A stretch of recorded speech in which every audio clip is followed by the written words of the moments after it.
Hi there, it's Kevin with RogueDeckBuilder.com, continuing our top 10 cards from 2015 that I'm going to miss after rotation. This is number 8 and number 7. It's going to be another combination like we had for number 10 and number 9. And this particular combination I feel just got a little outclassed by a very similar strategy to try to put all of its eggs in one basket rather than spread around threats like the combination I'm going to talk about here. So coming in at number 8 is Launch the Fleet. Now, Launch the Fleet is a 1 mana spell with Strive, so it is for 1 white. You can give an attacking creature the ability to put an attacking creature into play, kind of like the Bramaz King of Oresco ability. And then for 1 colorless mana, you can Strive it onto another attacking creature, and then when it attacks, it also gains that ability. So, Launch the Fleet was also spoiled in the same set with my number 7 card, which is Battlefield Thaumaturge. And I've really tried to make Battlefield Thaumaturge work. I'm hoping that in the future in Modern we can actually make it work with some pretty crazy cards. There's a lot of cards that have Strive type abilities or just that can target multiple creatures, and it costs 1 less for doing so. You can actually use Battlefield Thaumaturge to decrease the cost of even spells that target your opponent's creatures, because it says just basically each instant search spell you cast costs 1 less for each creature it targets. So cards like Electrolyze or even Kolaghan's Command cost 1 less with the Battlefield Thaumaturge. So you can even use it kind of that aggressive or control type ability to decrease the cost of your instants of sorcery spells. The heroic ability for Battlefield Thaumaturge is also quite relevant because it's a way you can actually give it hexproof. You can protect your own Thaumaturge quite easily. But in this sort of heroic-based strategy, we're using a lot of cards that actually give our own creatures protection from a particular color or indestructible. And so I think that Battlefield Thaumaturge would have been a decent strategy if Favored Hoplite, Battle-Wise Hoplite put a bunch of +1/+1 counter to protect you with cards like God's Willing and Ajani's Presence didn't become the more powerful route to go in Standard. The good news is with this type strategy, you aren't as vulnerable to sacrifice, but you are more vulnerable to cards like Languish or Drown in Sorrow. So let's look at a deck list here. We'll pop up a deck list here on MTGO. So here is my deck list utilizing both the Launch the Fleet and the Battlefield Thaumaturge. I think that 4 Thaumaturges are a little bit overkill, so in this particular version we are going to run 4 Launch the Fleets and 3 Thaumaturge. So we're going to use all the cards that work very well with Launch the Fleet. So first of all, you want a lot of cards out on the battlefield, a lot of creatures, and that's going to be the Phalanx Leader and the Monastery Mentor. Now, Monastery Mentor,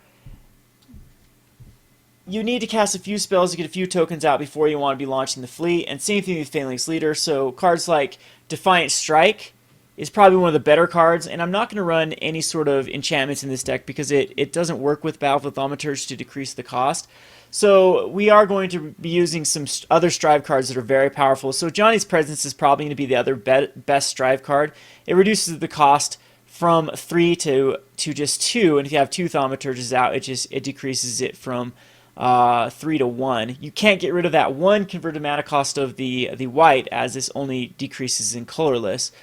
But this should allow the Ajani's Presence to hit 2 targets very easy, especially after a turn 2 Thaumaturge. If you do somehow have more creatures out, it's a lot easier just to target the 2. Now, I'm not running a 1-drop in here. I decided to go Seeker of the Way rather than the Laguna Band Tribe or the Favored Hoplite. I think the Seeker is just a little more powerful in this type of deck, as we are going to be casting a lot of spells, and that lifelink is also very relevant.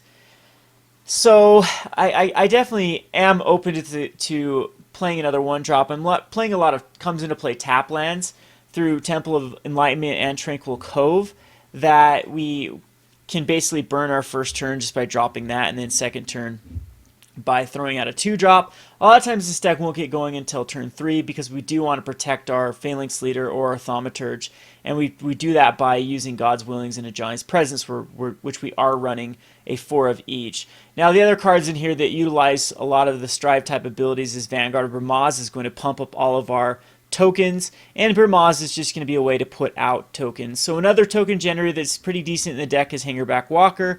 Also thought of Chasm Skulker, but I think by now we're all a little bit sick of Chasm Skulker, and Walker's a little bit better in the deck. So we're running at 20 lands, 21 creatures, and 19 spells. The one card that is kind of a A wild card in here is Glimpse of the Sun God. This is another card that has a lot of synergy with Battlefield Thaumaturge because it basically says tap all creatures for just 1 white. So, and you also get the scry off of this. And you've got a cool little combination with Glimpse of the Sun God. If you're attacking in with a bunch of your own creatures, like say you're attacking with Vanguard of Bramaz and a Phalanx Leader, you can use Glimpse of the Sun God on them once they already are tapped and attacking. It doesn't affect them once that they are already in that attack mode to just target them with a tap type spell, and you can get some more value out of the card. So we have another Glimpse of the Sun God in the sideboard.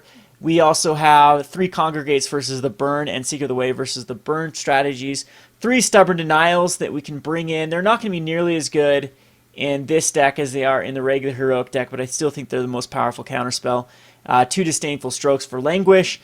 2 more Negates for Languish. The good thing about Disdainful Stroke, though, it can hit a Siege Rhino, and Negate can hit a ton of just non-creatures based spells that, like Ugin.